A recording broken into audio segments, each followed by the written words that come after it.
The lavender fields of Verath 7 stretched out in every direction like a soft purple ocean, and the wind carried the laughter of children across the hills like music that never wanted to end. It was the year 2487, and humanity had spread across hundreds of star systems, building colonies on worlds that their ancestors could never have imagined, and Verath 7 was one of the quietest among them. A small farming world on the edge of the Orion expanse where people came not to find adventure but to find peace. Commander Idris Akafar stood on the porch of the colony's administration building and watched the sun dip behind the western ridge, painting the sky in shades of gold and deep violet, and he let out a long breath that carried all the weight of a man who had once commanded warships, but now commanded nothing more dangerous than crop rotation schedules. He was 63 years old with gray hair cut short and a face lined by decades of service and loss, and he had come to Verath 5 years ago after his wife, Amina, had died from an illness she caught on a station near the border, and he had told the naval command that he was done with war and done with space and done with everything except maybe growing something instead of destroying it. They had let him go, and he had never looked back. Down the hill from where he stood, the lantern school glowed warm and bright against the coming darkness, and through its wide windows he could see the shapes of children moving around inside, 300 of them ranging from 4 years old to 14, and their voices drifted up the hill in a chorus of shouts and giggles, and the occasional dramatic scream that meant someone had probably stolen someone else's dessert. Dr. Lena Vasquez ran the school with the energy of a woman half her age and the fierceness of a woman twice her size, and she had a rule that every child in her care would go to bed feeling safe and loved and full of food, and she had never once broken that rule in the 7 years since she left her career as a trauma surgeon to come here.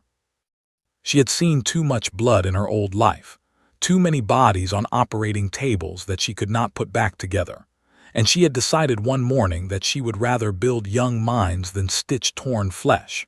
And so she had traded her surgical tools for picture books and chalk, and the endless patience required to teach a room full of 7-year-olds how to spell the word galaxy. Tonight she was reading a bedtime story to the youngest group, the 4- and 5-year-olds who lived in the school's dormitory wing, because their parents worked the night harvest shifts, and she was not reading alone. Beside her sat Ambassador Silrethi Khan of the Velnoxy, a tall insectoid being with shimmering green-black carapace and 4 delicate arms and large multifaceted eyes that reflected the light like wet gemstones. And he was holding the picture book with 2 of his hands while using the other 2 to make dramatic shadow puppets on the wall behind him. The children loved him beyond all reason. Every time he clicked his mandibles together to make the sound effects for the story, a sharp tack-tack-tack for a spaceship taking off, a soft thrumming hum for a lullaby, the children erupted into laughter so loud that Vasquez had to shush them 3 times, though she was laughing too. Khan had been the Velnoxy diplomatic representative to Verath 7 for 2 years now, and in that time he had become as much a part of the colony as the lavender fields themselves, and he had once told Akafar over a cup of something that humans called tea and Velnoxy called hot leaf sadness, that he considered the children of the colony to be what his people called Vaishara, sacred noise, the sound of a future being born. Akafar had liked that very much.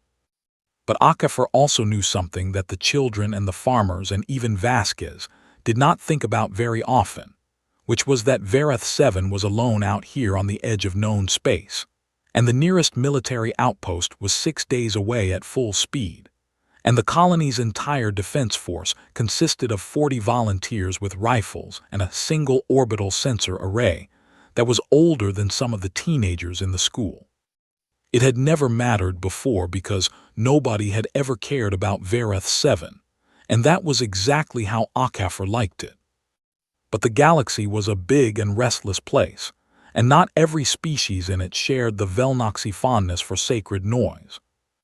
Out beyond the borders of the Galactic Concord, the great multi-species governing body that kept a fragile peace among hundreds of civilizations. There were empires that operated by older and crueler rules, and the coldest among them was the Draveth Imperium.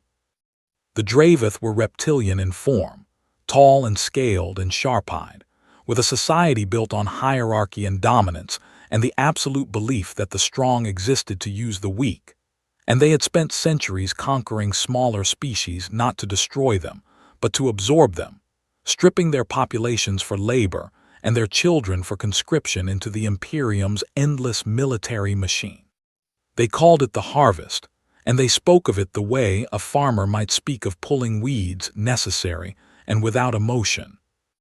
The Galactic Conquered had denied the Draveth membership 3 times because of this practice, and the Draveth had responded each time with the diplomatic equivalent of a shrug, because they did not need the Conquered's approval, and they did not fear the Conquered's judgment, and they certainly did not understand why so many species found the taking of children to be offensive. Children were resources, after all, and resources existed to be used. What the Draveth did fear, or at least what made them cautious, was humanity. Humans were strange creatures in the eyes of the galaxy, and most species agreed on this even if they agreed on nothing else, because humans were the only known civilization that would burn worlds over their offspring, and the Conquered's xenopsychology archives contained a warning that had been flagged in red text for over a century.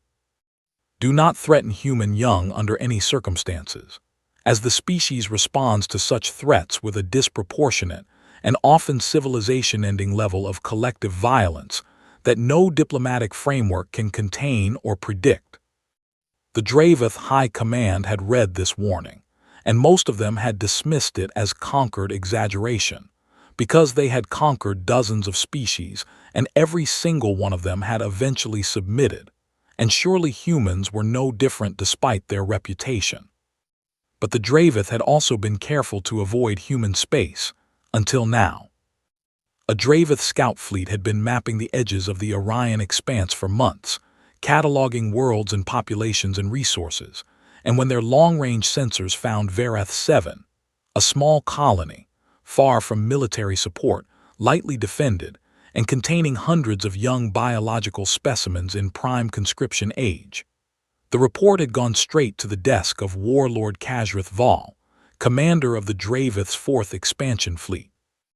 Kasrith Val was ancient even by Draveth standards, with scales that had darkened to near black and eyes like chips of yellow ice, and he had overseen more harvests than he could remember, and this one struck him as barely worth his attention. A tiny farming colony, a handful of armed civilians, 300 children, it would take half a day at most.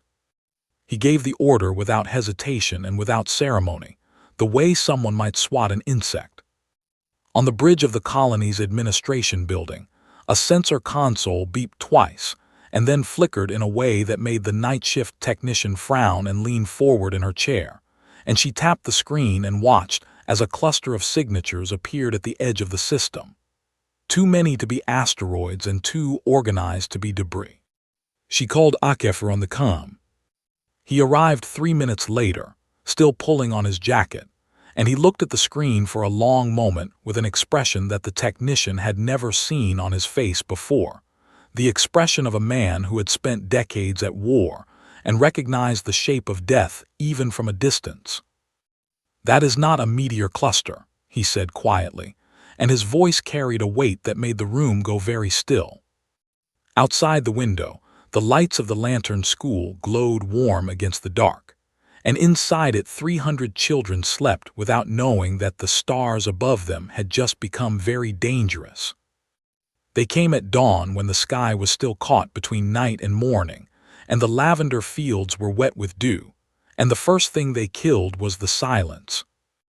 A sound like thunder rolled across the valley as the Draveth dropships broke through the atmosphere, in a V formation so tight and precise that it looked like a blade cutting through the clouds. And behind them, the sky itself seemed to darken, as the bulk of Warlord Kasrith Val's fleet settled into orbit above the colony like a predator crouching over a nest. On the bridge of his flagship, the Revenant Fang, Kasrath Val watched the tactical display with the bored patience of someone who had done this 100 times before, and beside him stood Sub-Commander Erith, younger and sharper, and carrying a tension in her posture that her superior either did not notice or did not care about. "Jamming is complete," Erith reported, her clawed fingers moving across her console. "No signal will leave this system, their distress beacons, their communication relays, their personal devices, everything is dead." "Good," Kasrath Val said without looking at her. "Begin the harvest."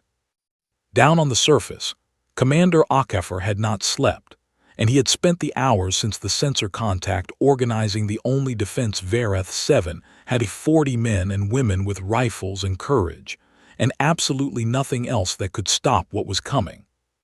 He stood in front of them in the gray pre-dawn light and looked at their faces, and he saw fear in every single one of them.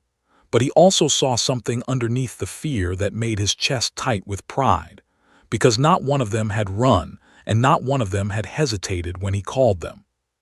"We cannot win this fight," he told them plainly, because he had never believed in lying to people who were about to risk their lives. "But we can buy time, and every minute we buy is a minute for the school to lock down, so that is what we are going to do." A farmer named Daishi, who was holding a rifle that looked too big for his thin arms, raised his hand and asked how long they needed to hold. And HFY looked at him and said, "As long as we can," and Daishi nodded once and said nothing more. The Draveth hit the colony like a fist.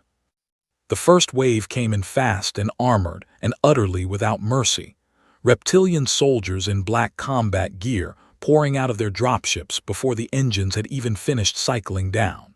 And they moved through the outer farms with a mechanical efficiency that spoke of long practice and total indifference to the lives they were disrupting.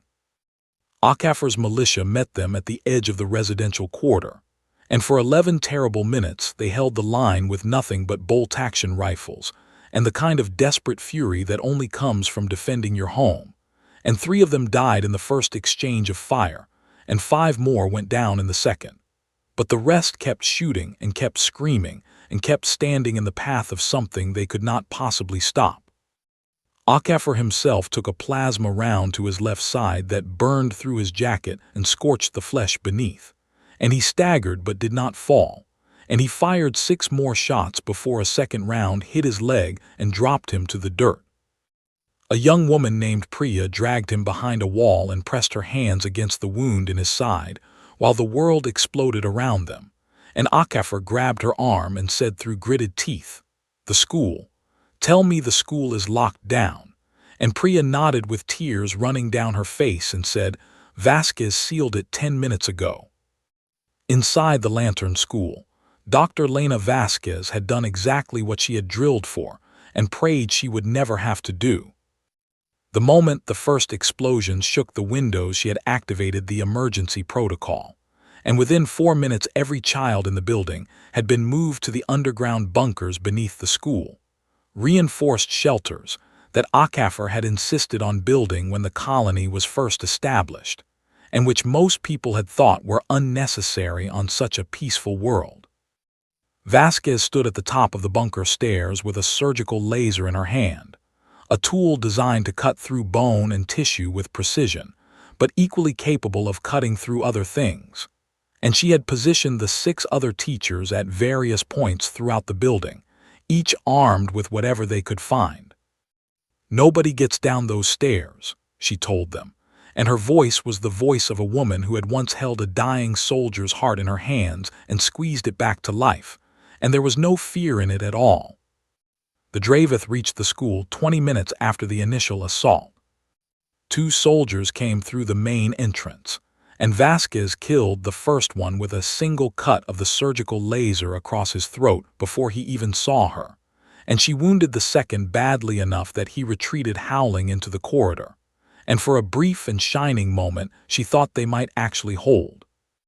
But then more came, and more after that, and the school was not a fortress and she was not an army, and after she killed a third soldier and wounded two more, they finally hit her with a stun blast that dropped her to the floor like a puppet with its strings cut. The Draveth moved through the school with scanners that led them straight to the bunkers, and they cut through the reinforced doors with plasma torches. And when the doors fell open, the soldiers looked down into the darkness and saw rows of small faces staring up at them with wide and terrified eyes. They took 214 children that morning. The soldiers herded them out of the bunkers and across the ruined grounds of the school and into the waiting dropships with the same brisk efficiency with which they did everything. And the children cried and screamed and reached for parents who were not there. And the Draveth soldiers ignored all of it because to them, these were not children but inventory. And inventory did not have feelings that mattered. A girl named Tova, who was 9 years old and had her mother's dark eyes and her father's stubborn jaw, was pushed into a cryopod aboard one of the carriers. And the pod was cold and tight and smelled like metal. And in the pod beside her, a toddler named Kai was crying so hard that his whole body shook. Tova reached her hand through the narrow gap between their pods and found his tiny fingers and held them. And she began to sing the lullaby that her father always sang to her before bed, a simple song about stars and the spaces between them.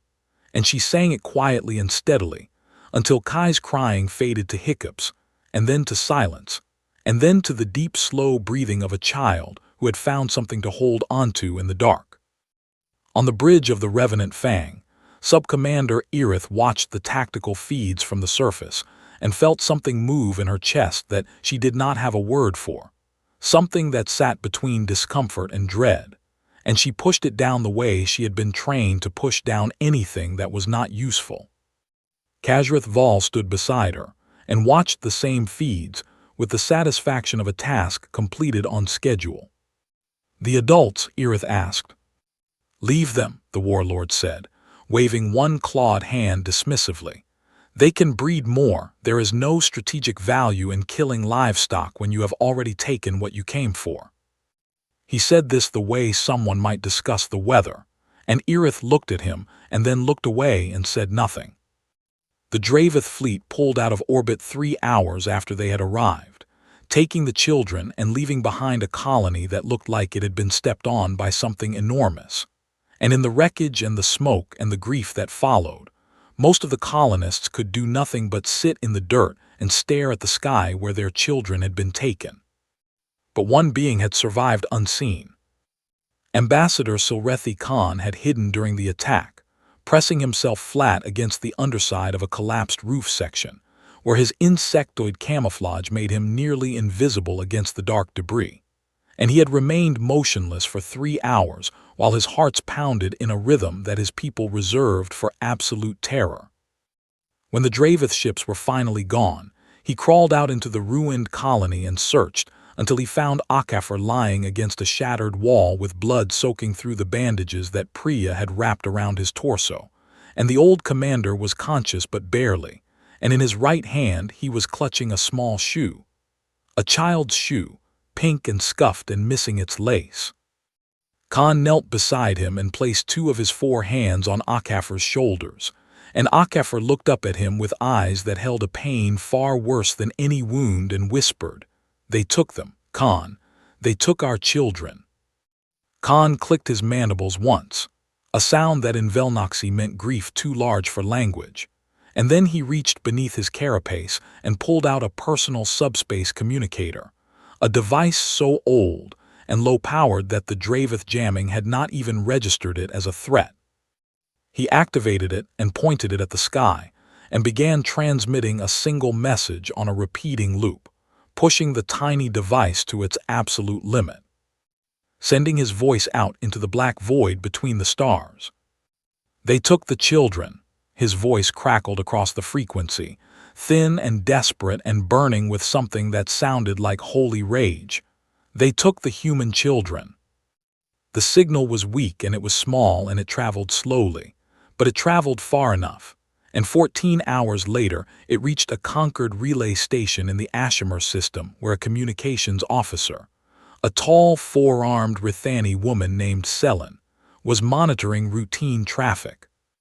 She heard the message and played it again and then played it a third time, and with each replay the color drained further from her face until she looked almost gray, and she sat very still for a long moment before she reached for the priority channel that connected directly to the conquered High Council and to the United Human Government. Her hands were shaking. "Oh no," she whispered to herself as the channel opened, and the first alerts began to cascade across a dozen star systems. What have the Draveth done? The news hit human space like a shockwave, and it moved faster than light because grief and rage have never respected the laws of physics. Within 6 hours of the signal reaching the first relay station, every human colony and every human station and every human ship in every corner of the galaxy knew what had happened on Verath 7. And the reaction was something that no species in the galactic conquered had ever witnessed before, not from humans and not from anyone else. There was no debate. There was no political argument, no partisan division, no one asking whether the cost was worth it or whether diplomacy should be tried first, or whether perhaps the situation was more complicated than it appeared. 214 children had been taken from their beds, and that was the only fact that mattered, and every human being who heard it understood this in the same instant, and in the same way, as though the entire species shared a single nerve that had just been touched by fire. Fleet Admiral Renée Cortez received the report at her desk aboard the UHS Dominion, flagship of the 3rd Expeditionary Fleet, and she read it once in silence, and then set the datapad down with a steadiness that made her aide take a step backward, because the aide had served with Cortez for 9 years and had never once seen her hands that still. Cortez was 51 years old with silver-streaked black hair and eyes the color of iron, and she had 2 daughters ages 12 and 8, and she kept a picture of them on her desk in a frame that her youngest had decorated with stickers of cartoon planets. She looked at that picture for exactly 3 seconds. Then she pressed the fleet-wide channel and said 5 words in a voice that carried no emotion and needed none. Set condition absolute all ships. Condition absolute had not been declared in the United Human Star Force in over 80 years, and there were officers in the fleet who had only read about it in history books. And when they heard it announced over the comms, every single one of them felt a chill run through their body, because condition absolute meant that the entire military structure of humanity was now operating under a single unified command with a single purpose, and without any of the restraints that peacetime regulations imposed. It meant total war. And it was not just the military that moved.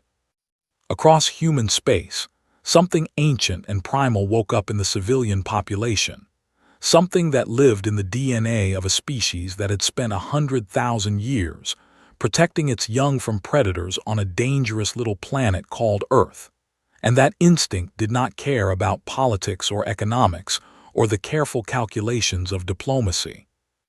Factory worlds that had been producing agricultural equipment shut down their assembly lines, and within 24 hours were producing weapon systems and ship components, and nobody had ordered them to do this. They simply did it, the way a heart beats without being told.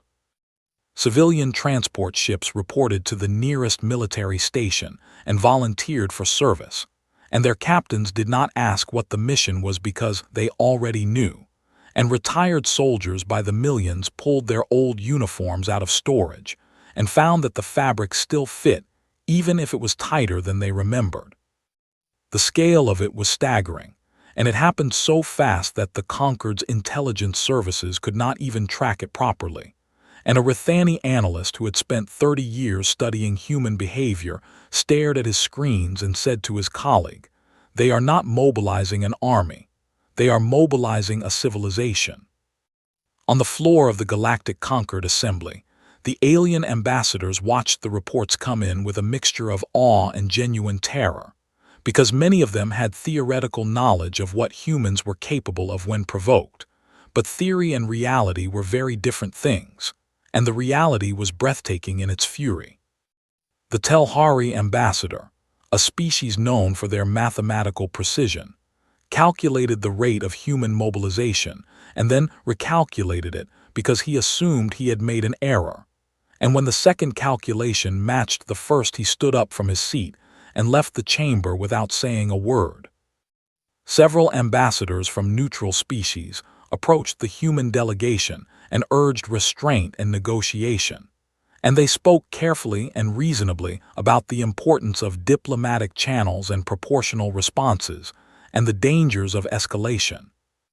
The human ambassador to the conquered was a quiet grandfatherly man named Thomas Ape, who had spent 40 years building bridges between species and who was known throughout the diplomatic community for his patience and his gentle humor and his ability to find common ground where none seemed to exist. He listened to every word the alien diplomats said, and he nodded politely, and then he removed his diplomatic credentials from around his neck and placed them on the table in front of him with a soft click that somehow silenced the entire chamber. "There is nothing to negotiate," he said, and then he turned and walked out. General Secretary Amara Os addressed the entire human species that evening in a broadcast that reached every colony and every ship and every station and every outpost where a human being drew breath.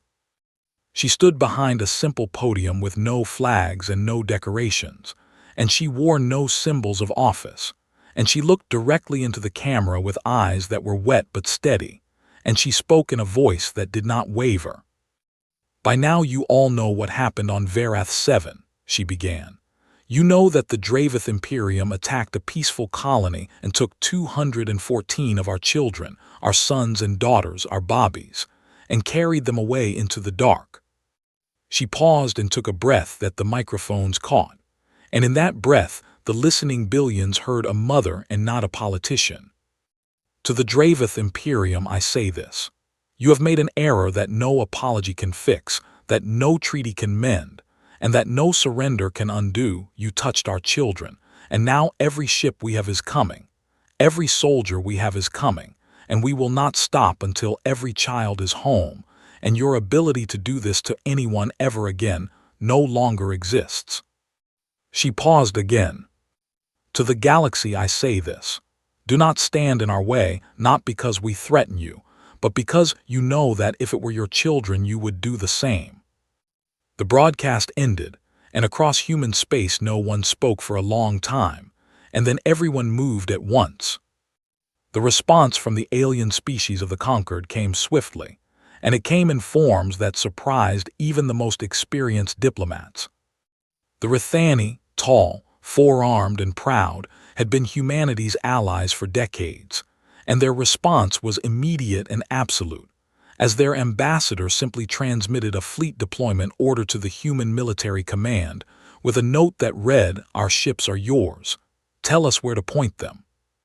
The Velnoxy High Council convened an emergency session, and within 3 hours had declared the Draveth to be enemies of all larval life everywhere, which in Velnoxy culture was the most extreme condemnation possible, and they committed their entire defensive fleet to the human cause, with a formal statement that Silrethi Khan's message had awakened an obligation that no Velnoxy could ignore. But the most stunning response came from the Korvathi.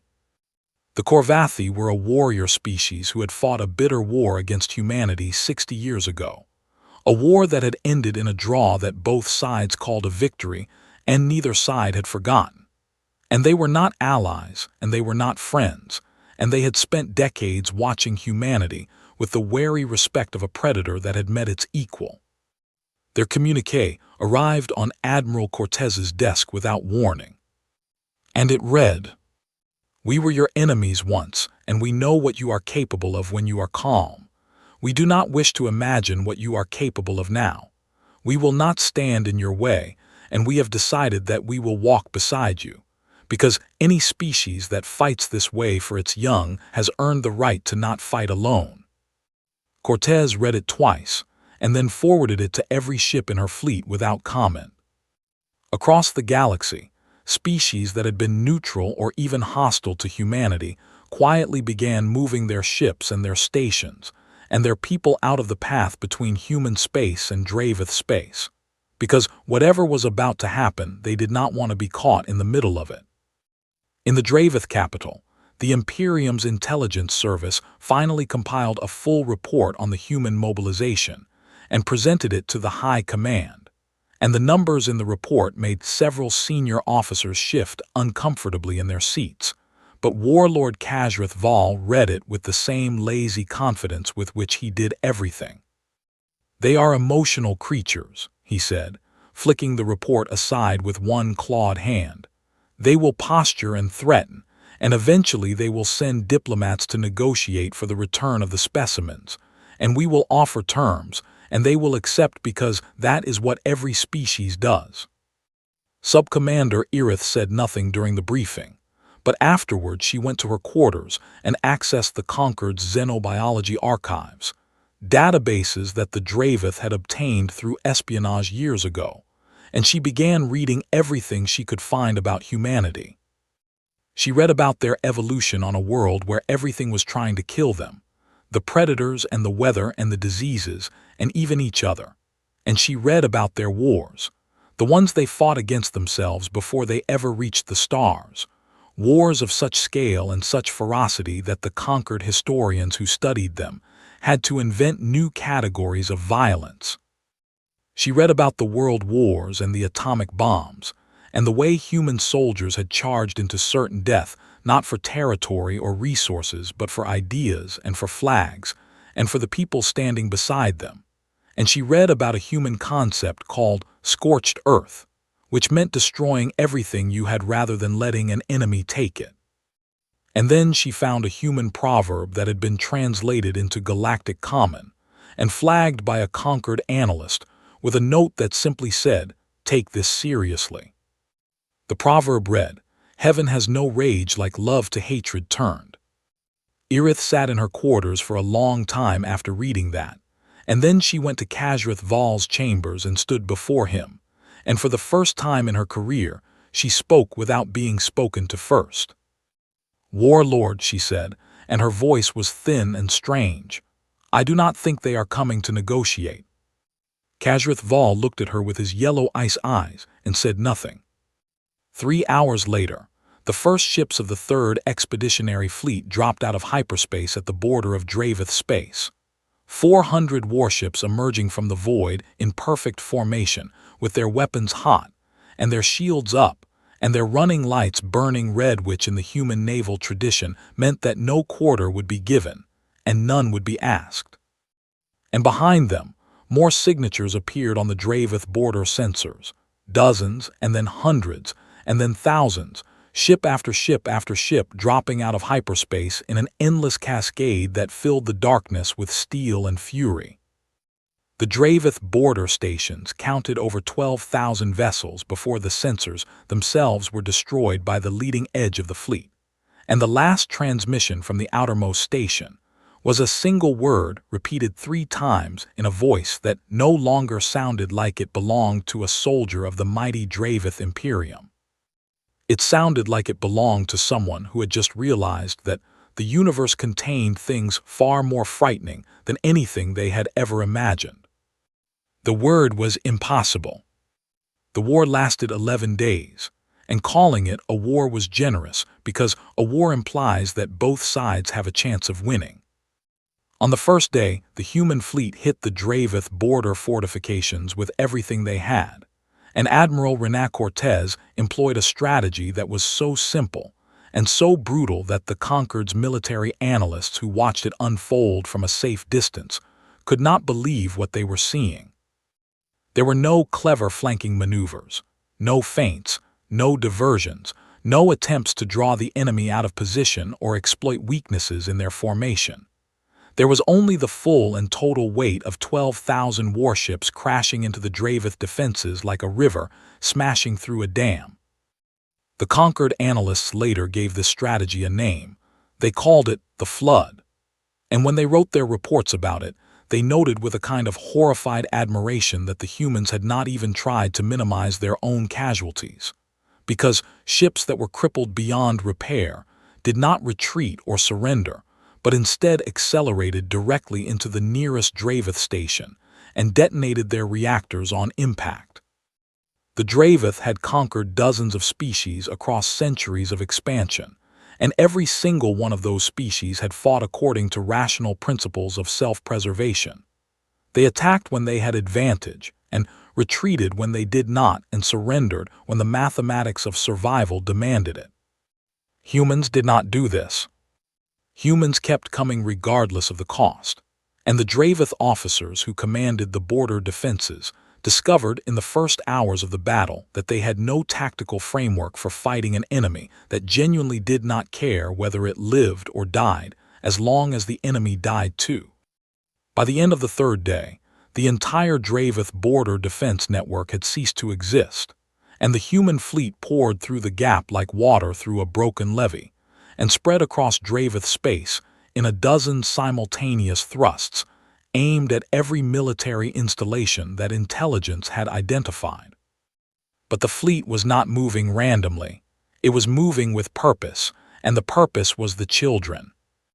On the fourth day, a Marine strike force led by a woman named Captain Yara Mensa identified the Draveth carrier that was transporting the children of Verath 7, and Mensa's team had been chosen for this mission specifically because every single member of it had children of their own, and Admiral Cortez had looked each of them in the eye before they launched and said, "Bring them home," and nothing else. The carrier was deep in Draveth space and surrounded by escort ships, and Mensa's force was small, 4 assault shuttles carrying 60 Marines. But they hit the carrier with a precision and a violence that the escort commanders had never seen from any boarding action in their experience. The Marines breached the carrier's hull in 3 places simultaneously, and they moved through the corridors with a speed that the Draveth defenders could not match. And there was something in the way the humans fought, a quality that went beyond training and beyond discipline, and into something older and more primal. That made the Draveth soldiers hesitate for half a second every time they came face to face with one of them. That half second was all the Marines needed. Captain Mensa reached the cryochamber 14 minutes after the initial breach, and she killed the 2 guards outside the door so quickly that neither of them managed to fire a single shot. And then she opened the door and stepped inside and saw rows upon rows of small cryopods stretching out into the cold blue darkness of the chamber. She walked to the nearest pod and looked through the frosted glass and saw a small face inside, a child, sleeping, alive. And she pressed her hand against the glass and stood there for 3 seconds that contained more emotion than most people experience in a lifetime. Then she activated her comm and said in a voice that cracked on every other word, "This is Mensa. We have them. The children are alive. I repeat, the children are alive." The message traveled from her comm to the assault shuttle to the fleet relay to every single ship in the human armada in under 11 seconds. And when it reached them, something happened that none of the alien observers expected. Every human ship in the fleet, all 12,000 of them, sounded their horns simultaneously, and the sound rolled across the void like the voice of something ancient and enormous waking from a long sleep. And for one perfect moment, every gun in the fleet went silent, and every crew on every ship stopped what they were doing and listened to the sound of their own collective relief. The cryopods were opened carefully and methodically, and the children were woken one by Marines who had been briefed on pediatric emergency protocols, and who handled each child with a gentleness that stood in absolute contrast to the violence they had committed minutes before to reach this room. Tova was the 37th child to be woken, and when the pod hissed open and the cold air rushed out, she blinked against the light and looked up and saw a face looking down at her. A human face, broad and dark and scarred and streaked with sweat and someone else's blood. And the face belonged to a Marine sergeant named Kofi Acer, who was 6 feet 4 inches tall and weighed 240 pounds, and had once carried a wounded comrade 6 miles through enemy territory without stopping. Tova looked at him with her dark eyes and said, "I knew you would come." Kofi Acer, who had not cried when he was shot on Tarsa's IV, who had not cried when his brother died, who had not cried in 23 years of military service, dropped to his knees on the cold metal floor and gathered Tova into his arms and wept like a child himself, and his shoulders shook and his tears fell on her hair, and she wrapped her small arms around his neck and held on.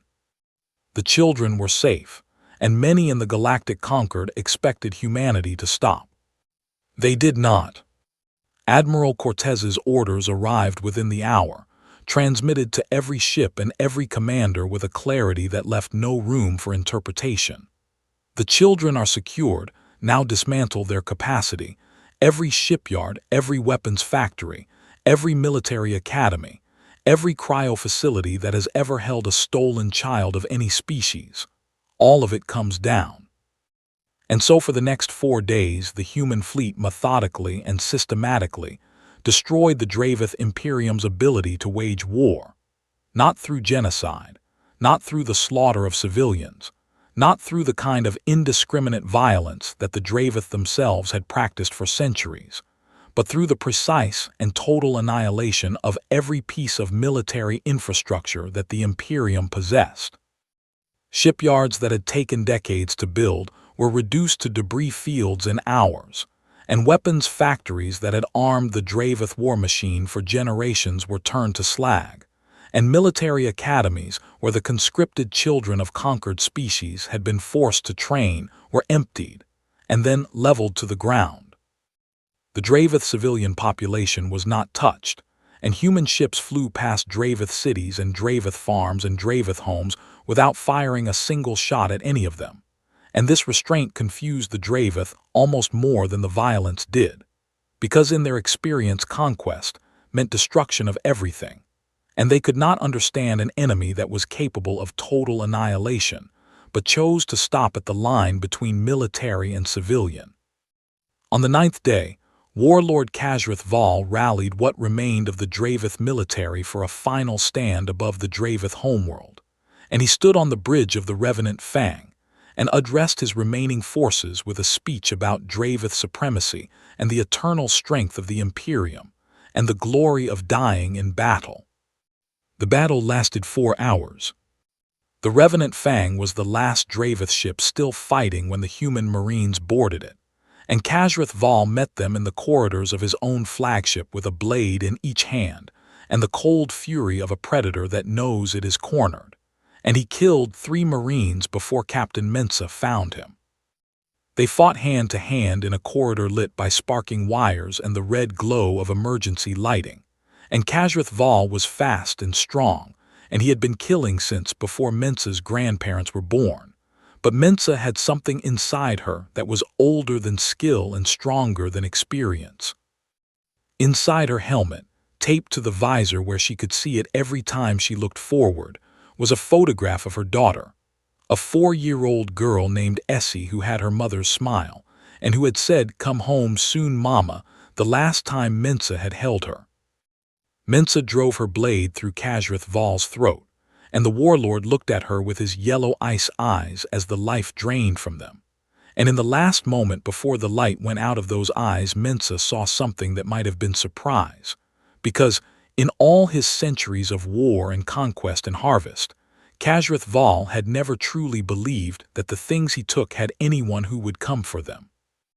On the 10th day, Subcommander Irith, now the highest-ranking Draveth officer still alive, broadcast an unconditional surrender on all frequencies, and the guns finally fell silent across what had once been the Draveth Imperium. She was brought before Admiral Cortez on the bridge of the Dominion, and she stood in her tattered uniform before a woman who had just dismantled an empire in less than 2 weeks, and Irith asked the only question that mattered to her in that moment. "Will you destroy our world?" Cortez looked at her for a very long time, and the bridge was so quiet that the hum of the life support system sounded like thunder. And then Cortez spoke in a voice that was tired and hard, and carried the weight of everything she had done and ordered others to do. "No," she said, "we are not you." The Galactic Concord Tribunal convened within 48 hours, and humanity presented its demands, and the conquered granted every single one of them without objection, because no species in the chamber was foolish enough to argue with the civilization that had just ended an empire in 11 days. The Draveth were disarmed completely and permanently, and every conscripted child of every species that the Draveth had taken over centuries of conquest was identified and returned to their homeworld, and the entire Draveth leadership was arrested and tried for crimes against sentient life, and the Draveth homeworld was placed under conquered monitoring for 500 years. The Draveth Imperium, which had stood for 1,000 years and conquered 40 species and believed itself to be eternal, ceased to exist, not through extinction, but through the total and irreversible destruction of everything that had made it powerful. In her cell awaiting trial, Verath sat alone and stared at the wall and replayed in her mind the moment she had read humanity's history in the stolen conquered archives. And she thought about the proverb she had found, and the warning she had given Khazrith Val, and the way he had dismissed her with his yellow ice eyes. We did not conquer a species, she thought, and the thought carried a weight that pressed down on her chest like a stone. We poked something sleeping and ancient and full of love, and we expected it not to wake up, and when it woke up it was the most terrible thing the galaxy had ever seen. 6 months after the war that erased the Draveth Imperium from the map of the galaxy, the lavender fields of Verath 7 bloomed again, and their color was the same soft purple it had always been, as if the soil itself had decided that what happened above it was not reason enough to stop being beautiful. The colony had been rebuilt, not just repaired but rebuilt from the ground up with materials and labor donated by 11 different species, and the new buildings were stronger than the old ones, and the new sensor array was military grade, and the new defensive grid could track a ship from 3 systems away. But the most important thing that had been rebuilt was the Lantern School. It stood on the same hill where the original had stood, and it had the same wide windows and the same warm light, and it had a new bell mounted above the front door. A bronze bell that had been forged from the melted-down hull plating of the Revenant Fang, Khazrith Val's flagship, because someone on the rebuilding committee had decided that there was a kind of justice in turning a warlord's ship into something that called children to their lessons. Tova rang that bell on opening day.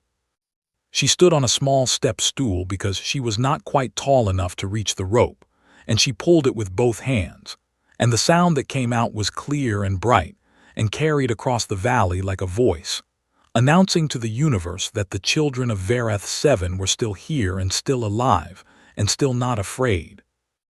Below her, the crowd that had gathered for the reopening stretched from the school's front steps all the way down to the edge of the lavender fields, and it was not just humans in that crowd.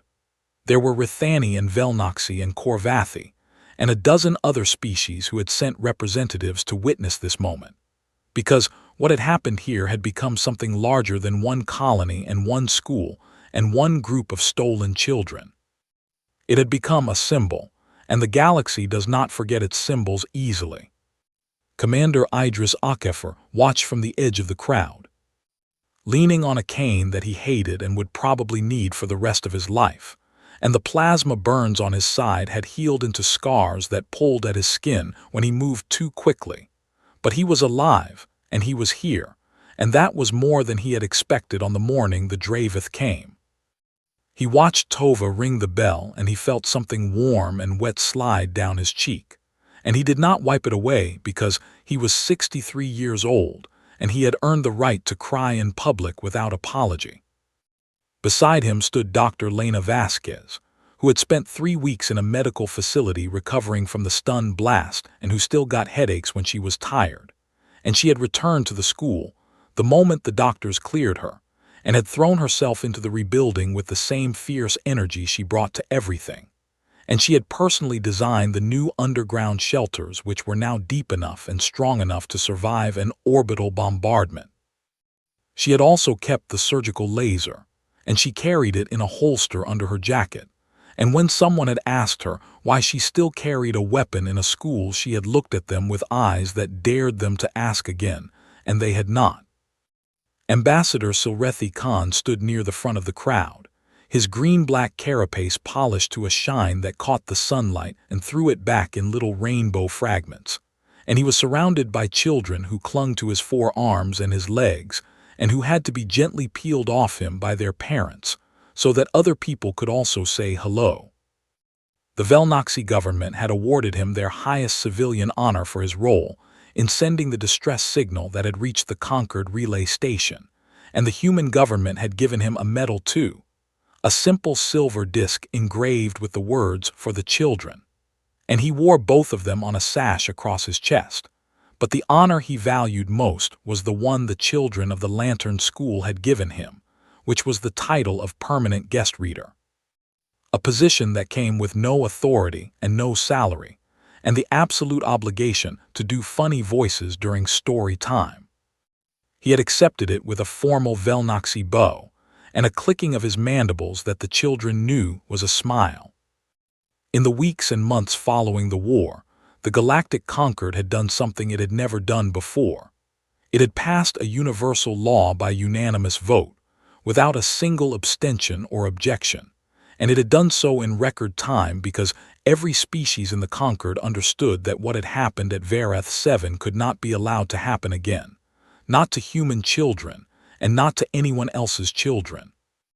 The law was called the Verath Accord, and it designated the children of all species as protected persons under galactic law, and it declared that the abduction or conscription or enslavement of the young of any sentient species was the single highest crime recognized by the conquered, punishable by the collective military response of every member civilization.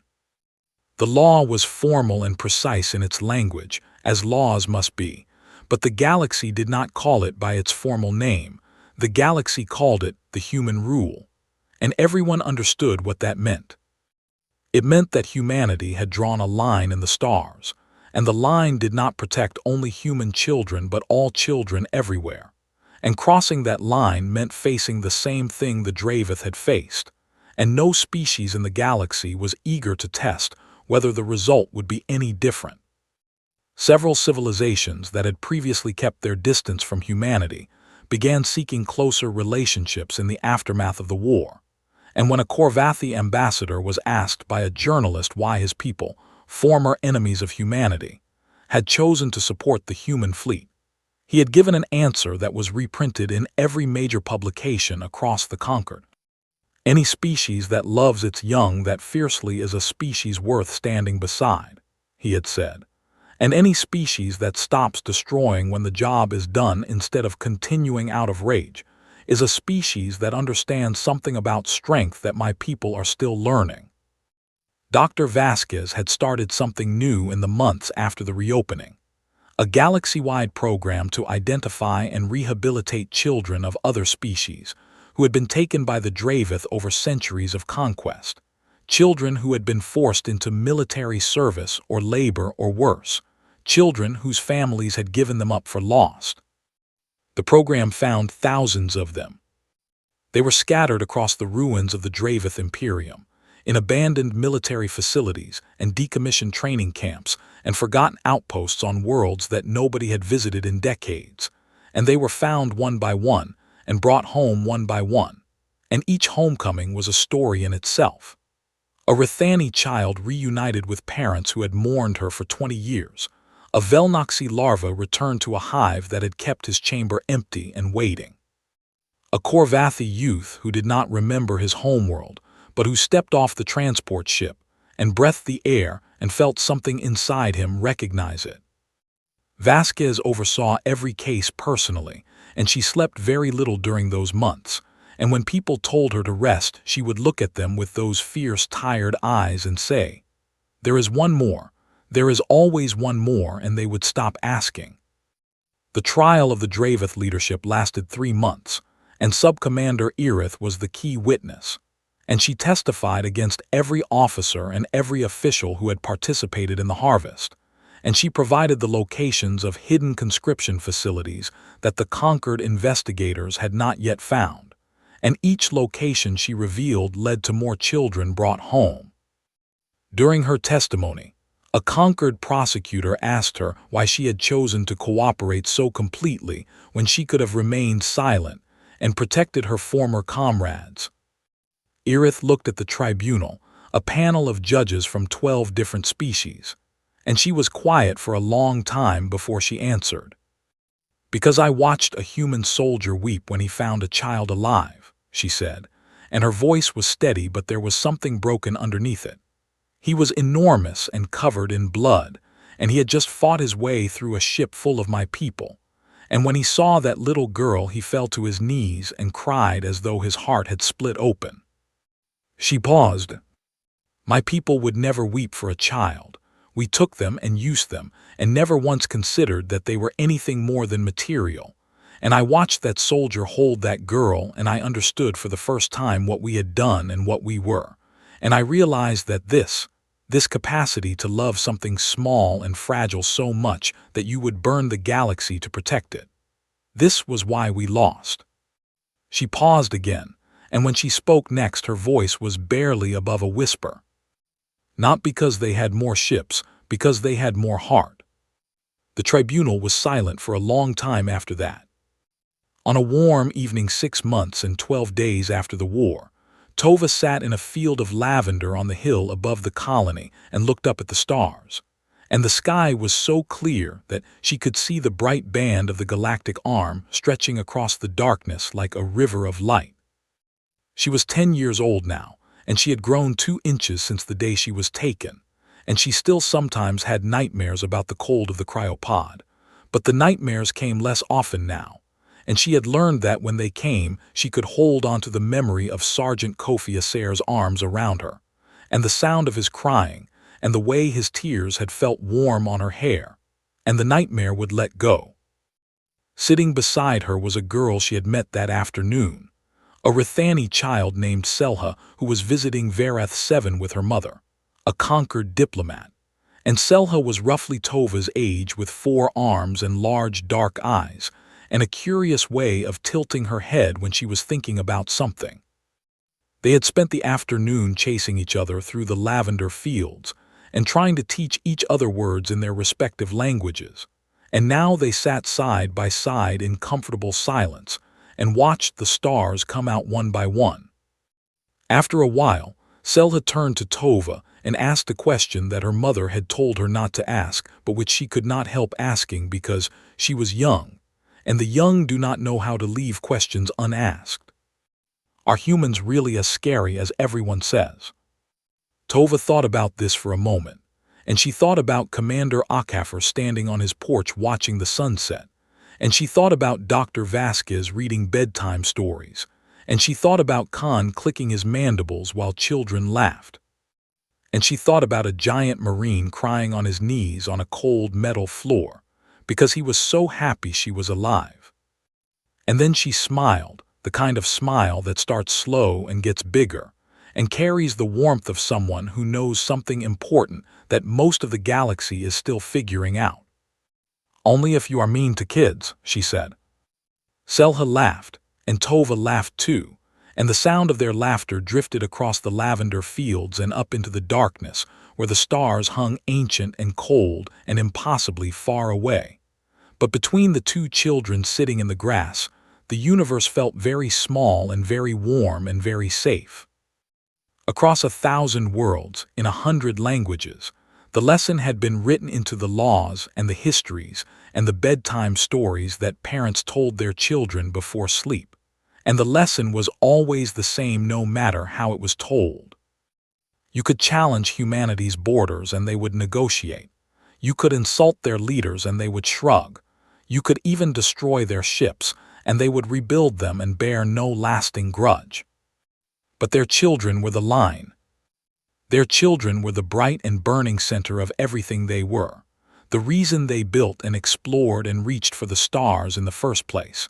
And the love they carried for their young was not a weakness, but a force as old and as powerful as gravity itself.